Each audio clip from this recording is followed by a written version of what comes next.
Salut les amis, et ben pour une fois je vais vous présenter une série états-unienne, La Résidence. Donc en fait tout se passe dans la Maison Blanche où un meurtre est commis. Le majordome est assassiné, c'est le monsieur que vous voyez à droite, lors d'une réception diplomatique. Et donc une enquêtrice de la ville, donc en fait déjà ça fait toutes des histoires, pourquoi une enquêtrice de la ville et pas le FBI ou autre, qui mène les investigations. Et, en fait ce monsieur là qui est décédé, c'est lui qui dirigeait la maison mais au niveau personnel domestique, pas au niveau politique. Donc on découvre tous les dessous, comment tout ça fonctionne, et c'est vraiment au niveau... c'est intéressant en fait de savoir comment ça fonctionne l'organisation.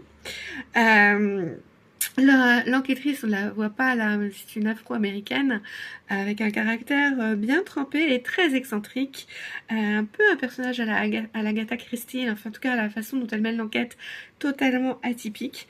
Et elle a une marotte, mais vraiment les oiseaux, et elle est toujours en train de citer une espèce d'oiseau qui fait tel truc, tel truc, et en fait elle s'inspire de ça pour faire mener son enquête. Les suspects, c'est en fait un peu tout le monde.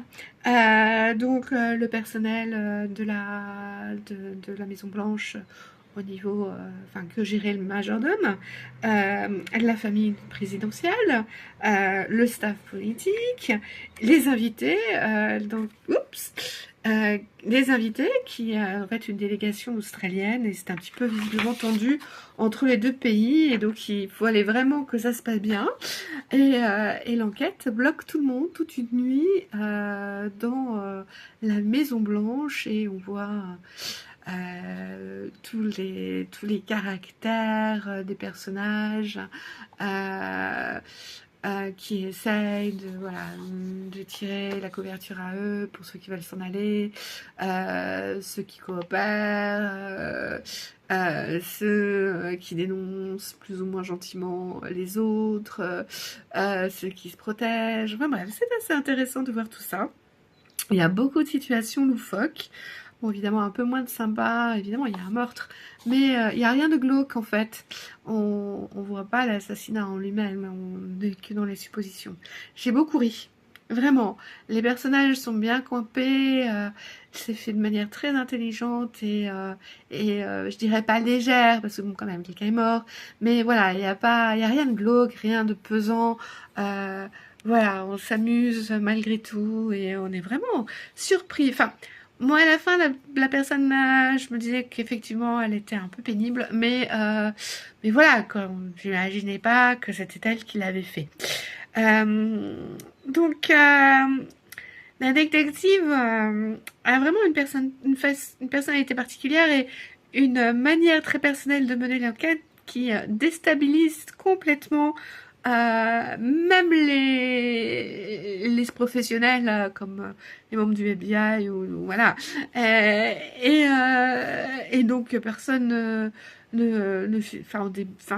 tout le monde doute. Alors bon, son supérieur dit non mais c'est la meilleure, c'est vraiment la meilleure, mais on n'aboutit pas, quoi. Qu'est-ce qui se passe?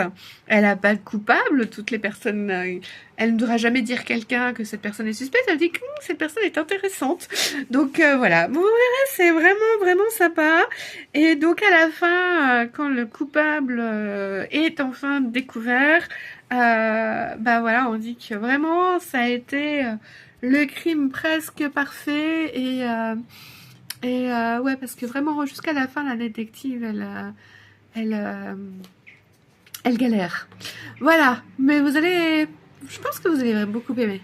Allez, bon week-end à vous.